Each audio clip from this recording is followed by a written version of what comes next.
Is erectile dysfunction uncommon in a young male? Hi, I'm Dr. Gautam Banga, reconstructive urologist and andrologist working in Delhi NCR for last 15 years. So at my clinic, almost daily के 3 से 4 young male आते हैं with complaint of some kind of erectile issue. So the first line I want to put forward is that erectile dysfunction is common even in a young male. So it's not something out of the blue that if you're having issues with your erection, and you're not the only one who's facing these kind of issues with your erection or your sexual life. So how to tackle these young men having erectile issues? So first and foremost, जो इन patient में हमें सबसे पहला जो काम करना पड़ता है, पहले उनसे एक प्रॉपर डिस्कशन करना पड़ता है, उनकी एक हिस्ट्री लेनी पड़ती है, और जो सबसे बड़ा डिवाइड हमें क्रिएट करना पड़ता है वो बिटवीन साइकोजेनिक, जो मोस्ट प्रोबेबली उनके दिमाग में बना हुआ है कि उनको इरेक्टाइल डिस्फंक्शन है, या ऑर्गेनिक जिसमें कोई कारण है जिसके कारण से उनको इरेक्टाइल इशू हो रहे हैं. सो ये फर्स्ट डिवीजन बहुत ज़्यादा जरूरी है, क्योंकि जो साइकोजेनिक पेशेंट्स हैं, जो patient having a psychogenic erectile dysfunction, उनको एक प्रॉपर काउंसलिंग की ज़रूरत है. और around 70% of this patient they feel comfortable once you talk to them, you discuss with them, and they improve drastically. जब आप उनको आराम से समझाते हैं, उनको प्रॉपर काउंसिल करते हैं कि जो इनको प्रॉब्लम हो रही है वो कोई उनके ब्लड सप्लाई या उनके वीनस लीक की प्रॉब्लम नहीं, बल्कि एक दिमाग में उनको एक बैठ चुका है जो चीज़, वो कारण है जिसके कारण से वो परफॉर्म नहीं कर पा रहे हैं. जो दूसरी कैटेगरी है जिसे मैं ऑर्गेनिक कह रहा हूँ, वो भी almost 40 to 50% of young mail में देखी जाती है, जिसमें मेनली जो कारण है वो अर्ली ऑनसेट डायबिटीज़ है, अर्ली ऑनसेट हाइपरटेंशन है, या फिर उनको वीनस लीक की प्रॉब्लम है, जिसमें जो ब्लड फ्लो है वो आ तो रहा है लेकिन वहाँ स्टे नहीं कर रहा, जिसके कारण से जो हार्डनेस या रिजिडिटी है वो अचीव नहीं कर पा रहे. और ये कैटेगरी ऑफ यंग मेल हैं जिनको एक प्रॉपर ट्रीटमेंट प्रोग्राम की जरूरत होती है. So we start with the proper physical examination.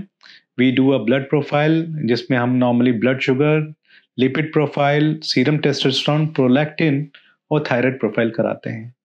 और अगर इनमें से कोई भी डिरेंज है तो हम अकॉर्डिंगली जो हमारे फिजिशियन है या एंडोक्राइनोलॉजिस्ट है उनकी एक ओपिनियन लेके मेडिकेशन स्टार्ट करते हैं. इन सब पेशेंट में नॉर्मली हम जो टैबलेट्स हैं जो मार्केट में अवेलेबल हैं, ईजिली अवेलेबल हैं, PDE5 इनिबिटर कहा जाता है, जिसमें सिल्डेनाफिल और टडालाफिल आते हैं, वो हम स्टार्ट करते हैं. पहले हम रेगुलर बेसिस पे स्टार्ट कर सकते हैं या ऑन डिमांड बेसिस पे स्टार्ट कर सकते हैं. So out of this 50% of patient जिनको ऑर्गेनिक इश्यूज होते हैं, उसमें से करीब 70% जो होते हैं वो मेडिसिन से बहुत अच्छा रिस्पॉन्ड करते हैं. They regain their confidence and they can live a normal sexual life after taking this medication.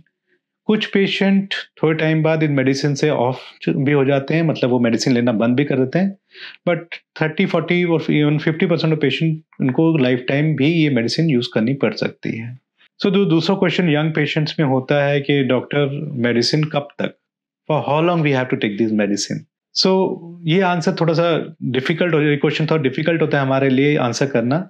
But yes, ये अगर प्रॉब्लम आपको इरेक्टाइल जो ब्लड फ्लो की प्रॉब्लम है जिसके कारण से इरेक्शन नहीं हो पा रहा, उसके लिए आपको लाइफ टाइम भी मेडिसिन लेनी पड़ सकती है. सेकेंड क्वेश्चन उनका हमेशा यही होता है कि इसके आगे क्या, if the medicine, if we stop responding to medication और medicine is not working for us, what next?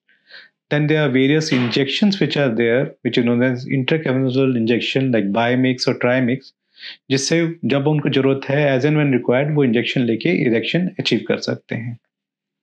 If it works for them they can continue taking for 4 to 5 years, and after that if they stop responding, उनको respond करना बंद कर देते हैं या वो नहीं लेना चाहते, देन हम फाइनल जो ट्रीटमेंट है या लास्ट लाइन ऑफ ट्रीटमेंट है वो डिस्कस करते हैं, जिसे पिनाइल इम्प्लांट कहा जाता है. सो यंग पेशेंट कहते हैं कि वाई मी, मतलब मेरे को पिनाइल इम्प्लांट क्यों ऑफर किया है, मैं तो काफ़ी यंग हूँ, यंग लोगों के लिए पिनाइल इम्प्लांट है या नहीं है.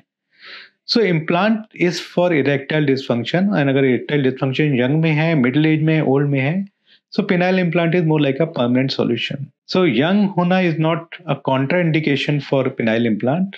पिनाइल इम्प्लांट, अगर आपको इरेक्टाइल डिस्फंक्शन है जिसका कोई ऑर्गेनिक कारण है और आप मेडिसिन या इंजेक्शन से रिस्पॉन्ड नहीं कर रहे, phenyl implant is a permanent solution, और उससे आपकी जो मैरिड लाइफ या सेक्सुअल लाइफ है वो ड्रास्टिकली चेंज हो जाती है. You can regain your confidence and you can live a normal sexual life, you can have children, and you can really enjoy your life. So implant is not only meant for old age people, is not only indication in old age people, but anybody who's suffering from erectile dysfunction and not responding to medicine or injection should think about it, and if possible should go for penile implant, because that is one of the permanent solution for this issue. So just if you are young and you think that penile implant is not meant for you, it's a wrong statement. And a young patient with severe erectile dysfunction can get very much benefit from penile implant. Thank you.